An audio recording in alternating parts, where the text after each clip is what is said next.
Hello दोस्तों, नमस्कार। मेरा नाम है अमन कुमार। आप देख रहे हैं हमारे यूट्यूब चैनल अर्क ज्ञान को। दोस्तों, आज हम बात करेंगे ई कॉमर्स के बारे में। ई कॉमर्स क्या है, ई कॉमर्स के प्रकार क्या हैं, इसके फ़ायदे व नुकसान यानी एडवांटेज और डिसएडवांटेज क्या हैं। तो चलिए हम लोग जानते हैं, और जो है हमको सिंपली हिंदी में पढ़ेंगे, एकदम आपको समझ आएगा। तो चलिए बढ़ते हैं। तो सबसे पहले मैं आपको बता दूं ई कॉमर्स क्या है। तो सबसे पहले ई कॉमर्स, इसका मतलब आपको पता होना चाहिए। तो ई कॉमर्स का जो पूरा नाम है उसे बोलते हैं इलेक्ट्रॉनिक कॉमर्स। ई कॉमर्स का जो पूरा नाम है उसे क्या बोलेंगे, इलेक्ट्रॉनिक कॉमर्स। तो यहाँ पे बताया गया है ई कॉमर्स के बारे में कि इंटरनेट के माध्यम से किसी भी सामान या किसी भी वस्तु को बेचना या खरीदना क्या कहलाएगा, ई कॉमर्स। अगर आपसे किसी ने पूछ लिया कि ई कॉमर्स क्या है, तो आपको बता देना है इंटरनेट के जरिए जो भी सामान बेचा या खरीदा जाता है तो वो क्या कहलाता है, ई कॉमर्स। अब यहाँ पे मैं आपको इस इमेज में दिखाता हूँ। तो जैसा कि ये एक बंदा है, ये अपने डेबिट कार्ड या एटीएम कार्ड से सामान को परचेज कर रहा है यानी खरीद रहा है, ये बंदा उसको दे रहा है। तो क्या है, ई कॉमर्स। यानी ये इलेक्ट्रॉनिक के थ्रू जो है इसे डेबिट कार्ड से ट्रांजेक्शन करेगा, तो वही क्या होगा, इलेक्ट्रॉनिक कॉमर्स। तो आई होप आपको इसके बारे में पता चला होगा। बढ़ते हैं हम लोग नेक्स्ट पॉइंट की ओर। तो नेक्स्ट पॉइंट में गाइस बताया गया है type of e commerce. E commerce के भी अपने टाइप होते हैं।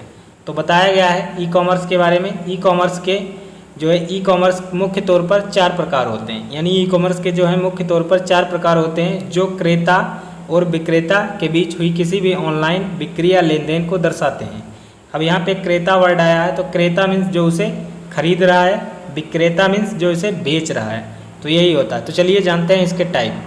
तो गाइस ये रहे उसके टाइप जो है इसके 4 टाइप हैं। सबसे पहला टाइप है B2C, मतलब बिजनेस टू कंज्यूमर। दूसरा जो टाइप है वो है B2B, मतलब बिजनेस टू बिजनेस। तीसरा जो टाइप है उसका C2C, मतलब कंज्यूमर टू कंज्यूमर। चौथा जो टाइप है उसे बोलते हैं C2B, कंज्यूमर टू बिजनेस। चाहो तो आप इसका स्क्रीनशॉट ले सकते हो, चाहो तो अपनी कॉपी पे कलम से लिख सकते हो। तो चलिए बढ़ते हैं हम लोग नेक्स्ट पॉइंट की ओर। तो गाइस नेक्स्ट पॉइंट में बताया गया है बिजनेस टू कंज्यूमर के बारे में। अब ये जान लीजिए कि बिजनेस टू कंज्यूमर होता क्या है।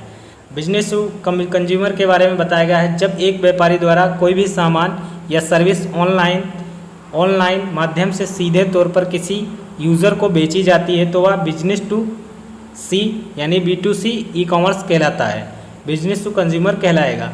अब जैसे कि मान लो यहाँ पे एक एग्जांपल है। इसका एग्जांपल जैसे कि आप अपनी कोई घड़ी, फ़ोन, शर्ट, टी शर्ट या किसी भी ऑनलाइन स्टोर से खरीदते हैं। जैसे कि ऑनलाइन स्टोर अमेजॉन हो गया, फ्लिपकार्ट हो गया। अगर इन साइट्स पे जाके आप कोई भी सामान को परचेज करते हैं तो वो क्या हो जाएगा, B2C यानी बिजनेस टू कंज्यूमर। तो आई होप आपको B2C के बारे में पता चला होगा। तो बढ़ते हैं हम लोग नेक्स्ट पॉइंट की ओर। तो गाइस यहाँ पे मैं आपको इस फिगर में समझाता हूँ। जैसे कि ये यूज़र्स हैं, इस टाइप के यूज़र्स हैं, ये कोई वेबसाइट है और इस वेबसाइट का ये कोई बिजनेस है। तो जैसे कि हम लोग कोई ऑनलाइन ऑर्डर करते हैं, ऑर्डर करने पे जो हमारे पास चीज़ आएगी यानी परचेज करेंगे, तो वो क्या होगा, B2C यानी बिजनेस टू कंज्यूमर। तो चलिए बढ़ते हैं हम लोग नेक्स्ट पॉइंट की ओर।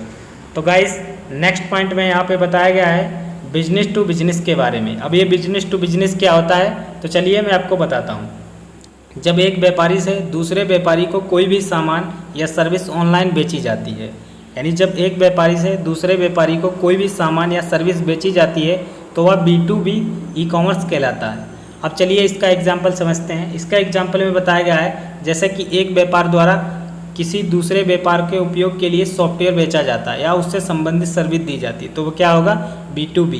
जैसे कि मान लो आपके पास कोई कंपनी है और दूसरे के पास भी कोई कंपनी है, और उन कंपनियों में आप कोई प्रोडक्ट जो है तैयार करते हैं, उस प्रोडक्ट को दूसरी कंपनी के साथ बेचते हैं, तो वो क्या होगा, बिजनेस टू बिजनेस होगा। तो चलिए हम लोग इसके फिगर से समझते हैं। जैसे कि ये रहा इसका फिगर। मान लो ये कोई एक बिजनेसमैन है, ये कोई एक बिजनेसमैन है, ये दोनों अपने प्रोडक्ट को एक दूसरे के साथ जो है शेयर कर रहे हैं या बेच रहे हैं, तो क्या हो गया, बिजनेस टू बिजनेस। इनका भी कोई अपना बिजनेस होगा, इनका भी कोई अपना बिजनेस होगा, तो यही B2B के अंतर्गत आता है। तो चलिए बढ़ते हैं हम लोग नेक्स्ट पॉइंट की ओर, समझते हैं कि C2B क्या होता है। अब हम लोग आ चुके हैं C2B वाले सेक्शन में, यानी कंज्यूमर टू कंज्यूमर। अब C2C में क्या होता है, तो चलिए समझते हैं।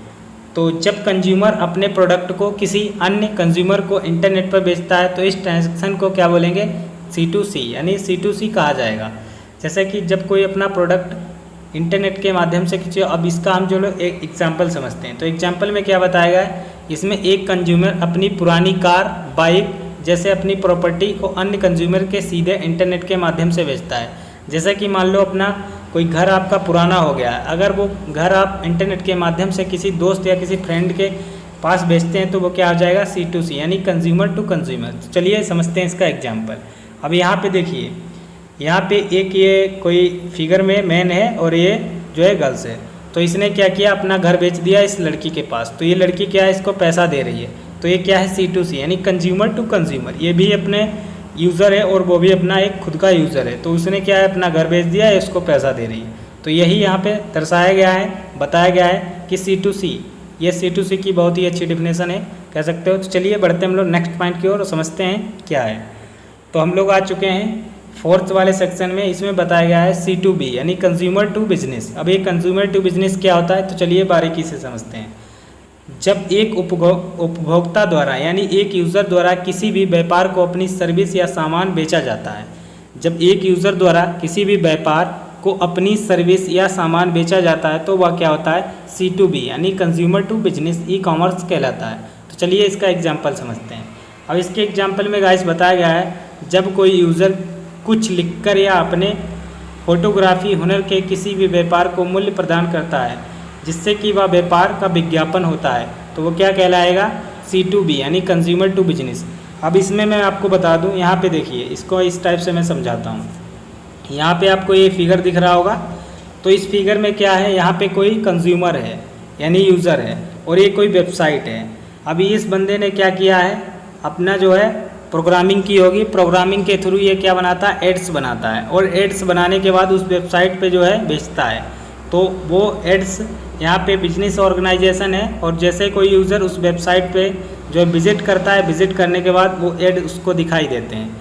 तो यही इसमें बताया गया कंज्यूमर टू कंज्यूमर, यानी ये कंज्यूमर जो अपना हुनर दिखाता है, कह लो कि फोटोग्राफी हो गई, और यहाँ पे बताया गया है कि मूल्य प्रदान करता है यानी जो है विज्ञापन होता है। अब यहाँ पे विज्ञापन होता है, फोटोग्राफी से किसी भी व्यापार को मूल्य प्रदान करता है जिससे क्या व्यापार का विज्ञापन होता है। तो यहाँ पे जो है B2C का है, बहुत ही अच्छा एग्जाम्पल है। तो चलिए अब हम लोग जानते हैं इसके डिसएडवांटेज और एडवांटेज क्या हैं। तो सबसे पहले मैं आपको एडवांटेज ऑफ ई कॉमर्स यानी ई कॉमर्स के लाभ, ई कॉमर्स के लाभ क्या हैं, क्या क्या इससे होता है। तो यहाँ पे आ चुके हैं हम लोग ई कॉमर्स वाले जो है लाभ में। तो ई कॉमर्स द्वारा हम किसी अपने व्यापार का लेन देन नेशनल तथा इंटरनेशनल मार्केटिंग तक कर सकते हैं। अब इसमें क्या बताया गया है कि नेशनल तथा इंटरनेशनल मार्केटिंग यानी अपने यहाँ भी बेच सकते हैं और दूसरी भी कंट्री में जो है इस सामान को हम बेच सकते हैं। तो गाइस दूसरे पॉइंट में कहा गया है, किसी प्रोडक्ट का खरीदने से पहले हम उस प्रोडक्ट के बारे में रिव्यू तथा कमेंट पढ़ें और उस प्रोडक्ट की क्वालिटी के बारे में जान सकते हैं जिससे कि हमें सामान को खरीदने में आसानी होती है। जैसे कि जब भी हम कोई सामान परचेज करते हैं तो सबसे पहले हम उसके रिव्यू देखते हैं, यानी इसको कितने स्टार मिले, 4 स्टार मिले, 5 मिले हैं, और उस प्रोडक्ट की क्वालिटी के बारे में जान लेते हैं उस सामान पे जो है कि इसकी क्वालिटी क्या होगी, कितने लोगों ने इसे ख़रीदा है। तो यही बताया गया है। तो तीसरा लाभ है कि ई कॉमर्स का उपयोग 24/7 आवर्स तक होता है। आप चाहे दिन हो, चाहे रात हो, चाहे संडे हो, चाहे मंडे, उससे कोई फ़र्क नहीं पड़ता। 24 घंटे और 7 दिन जो ये सेवा चलती रहती है, इसमें कोई प्रॉब्लम नहीं होती है। तो चलिए अब हम लोग नेक्स्ट पॉइंट में जानते हैं। तो नेक्स्ट पॉइंट में गाइस बताया गया है कि ई कॉमर्स का सारा काम ऑर्गेनाइजेशन तथा कंज्यूमर के बीच होता है।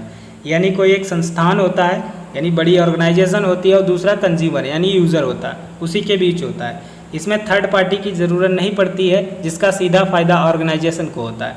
यानी इसमें थर्ड पार्टी कोई बिचौलिया आदमी नहीं होता। चाहे आप कितना भी कीमती सामान खरीदें, आप डायरेक्ट वेबसाइट पे विजिट करेंगे, उस जो है प्रोडक्ट की रेट देखेंगे, रेट देखने के बाद अपना जो पे कर देंगे, उसमें कोई थर्ड पार्टी जो है व्यक्ति नहीं होगा। तो यही बताया गया है। तो चलिए हम लोग बढ़ते हैं नेक्स्ट पॉइंट में। तो नेक्स्ट पॉइंट में क्या बताया गया है कि घर बैठे बैठे हम कोई भी सामान ऑनलाइन खरीद सकते हैं, हमें बाहर जाकर सामान खरीदने की ज़रूरत नहीं होती है। जैसा कि अभी ये कोरोना महामारी चल रही थी तो इसके चलते हुए जो है ऑनलाइन शॉपिंग काफ़ी ज़्यादा बढ़ गई थी। तो वही बताया गया, घर बैठे बैठे हम कोई भी सामान ऑनलाइन खरीद सकते हैं, हमें बाहर जाने की ज़रूरत नहीं होती है। अगर बाहर जाते हैं तो हमें बहुत बड़ा रिस्क लेना पड़ता है और लगभग सामान हमें ऑनलाइन ठीक ठाक तरीके से मिल जाता है। तो चलिए बढ़ते हैं हम लोग नेक्स्ट पॉइंट की ओर।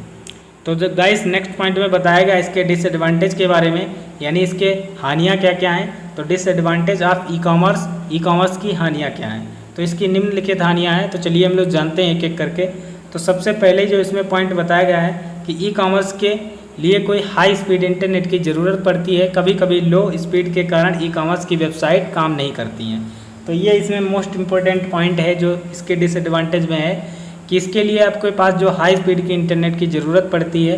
लो स्पीड के कारण क्या है, अगर मान लो आपके पास इंटरनेट नहीं है तो कुछ ऐसी वेबसाइट हैं जो नहीं ओपन होगी। तो वही यहाँ पे बताया गया है। तो ये क्या है, इसका डिसएडवांटेज है। फिर दूसरा डिसएडवांटेज में बताया गया है कि ई कॉमर्स के लिए कंप्यूटर, मोबाइल तथा इंटरनेट की जानकारी होनी चाहिए। अगर मान लो आप ई कॉमर्स के माध्यम से कोई भी प्रोडक्ट को खरीदते हैं या ई कॉमर्स के बारे में जानना चाहते हैं तो आपके पास सबसे पहले मोबाइल और कंप्यूटर और इंटरनेट की जानकारी होनी चाहिए, अन्यथा आप नहीं। अगर कोई व्यक्ति पढ़ा लिखा नहीं है ज़्यादा तो वो इस सामान या इस वेबसाइट पे विजिट करेगा तो उसके समझ नहीं आएगा। तो यही बात यहाँ पे बताई गई। फिर दूसरे तीसरे पॉइंट में कहा गया है जब हम कोई सामान खरीदते हैं तो उस सामान तक पहुँचने में 2 से 3 दिन लग जाते हैं। अब ये पॉइंट बहुत अच्छा है। जैसे कि मान लो हमें अभी हमें 1 घंटे के अंदर कोई चीज़ चाहिए अमेज़ोन से, तो क्या है वो 1 घंटे के अंदर नहीं आएगी, उसमें 2-3 दिन का टाइम लग सकता है। तो ये क्या है, इसका डिसएडवांटेज है।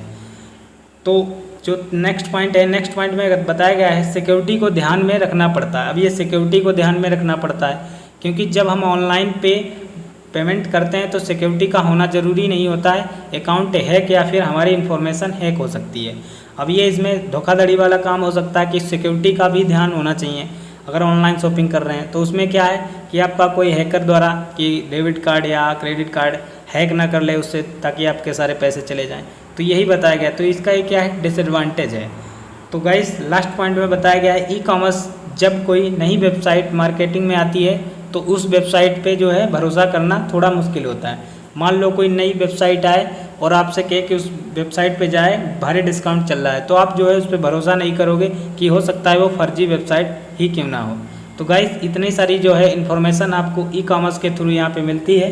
तो आई होप आपको ई कॉमर्स के बारे में पता चला होगा और जो है इसके टाइप के बारे में पता चला होगा। और मिलते हैं हम लोग नेक्स्ट वीडियो में, तब तक के लिए बाय बाय, जय हिंद। अगर आपको वीडियो ये अच्छी लगी है तो दोस्तों के साथ शेयर कर सकते हैं